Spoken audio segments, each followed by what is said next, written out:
മോനെ അറുത്തു കുടിക്കാൻ പാടില്ല, നീ കറന്നു കുടിച്ചു. ഞാൻ അതെന്റെ വീട്ടിൽ ഞാൻ എഴുതി വെച്ചിട്ടുണ്ട്. എന്റെ ഡയറിയിലും എല്ലാ കൊല്ലത്തിലും അതിന്റെ ഫ്രണ്ട് പേജിൽ അത് ഞാൻ എഴുതി വെക്കും. ഇപ്പൊ ജീവിതത്തിൽ ഏറ്റവും ഇൻഫ്ലുവൻസ് ചെയ്ത ഒരാളുണ്ടോ, അല്ലെങ്കിൽ ഒരാൾ പറഞ്ഞൊരു കാര്യം ഇപ്പോഴും അത് ഫോളോ ചെയ്യുക എന്നൊക്കെ പറയില്ലേ, അങ്ങനെ എന്തെങ്കിലും ഒരു എക്സ്പീരിയൻസ് ഉണ്ട്? പിന്നെയോ തീർച്ചയായിട്ടും ഉണ്ട്. അതൊരിക്കലും നമ്മളെ ബിൽഡിങ്ങിന് ഓണറാണ്. അതായത് ഞാൻ പറഞ്ഞില്ലേ 19ാം വയസ്സിൽ ഷോപ്പ് തുടങ്ങിയ സമയത്ത് അപ്പൊ അതിന്റെ ഓണർ, ബിൽഡിങ്ങിന് ഓണർ അമീർ ഹാജിക്ക, ഒരിക്കലും എനിക്ക് മറക്കാൻ പറ്റില്ല. എന്റെ ഉള്ളിന്റെ ഉണ്ട്, എനിക്ക് ഭയങ്കരമായിട്ട് ഫീൽ ചെയ്യും അമീർ ഹാജിക്ക ഒരിക്കൽ പറയും. ഈ അമീർ ഹാജിക്ക എന്റെ ഷോപ്പിലാണ് വന്നിരിക്കല്.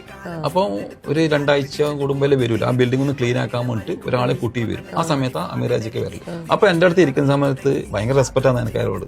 അപ്പൊ ഞാൻ അമീർ ഹാജിക്കോട് പറയും, ഹാജിക്ക ഞാനിപ്പം ബിസിനസ് തുടങ്ങിയതല്ലോ, അപ്പൊ എനിക്ക് എന്തെങ്കിലും ഒരു ഉപദേശം തരാൻ നിങ്ങൾക്കുണ്ട്. നിങ്ങൾ ഗൾഫിലും പല ദിക്കിലും ബിസിനസ് ചെയ്യുന്ന നല്ലൊരു വ്യക്തിയിൽ ഒരാളാണ്. എന്നിട്ട് അമീർ ഹാജിക്ക പറഞ്ഞു, മോനെ അറുത്തു കുടിക്കാൻ പാടില്ല, നീ കറന്നു കുടിച്ചു. ഞാൻ അതെന്റെ വീട്ടിൽ ഞാൻ എഴുതി വെച്ചിട്ടുണ്ട്. എന്റെ ഡയറിയിലും എല്ലാ കൊല്ലത്തിലും അതിന്റെ ഫ്രണ്ട് പേജിൽ അത് ഞാൻ എഴുതി വെക്കും. അതായത് അറുത്തു കുടിക്കുമ്പോൾ അവിടെ തീർന്നില്ലേ, കറന്നു കുടിച്ചോ, ജീവിതകാലം അവസാനം കുടിക്കും. അപ്പൊ ഇതെല്ലാം എന്റെ ഒരു ബിസിനസ് ഭയങ്കര സ്വാധീനിച്ച ഒരു പോയിന്റ് ആണത്.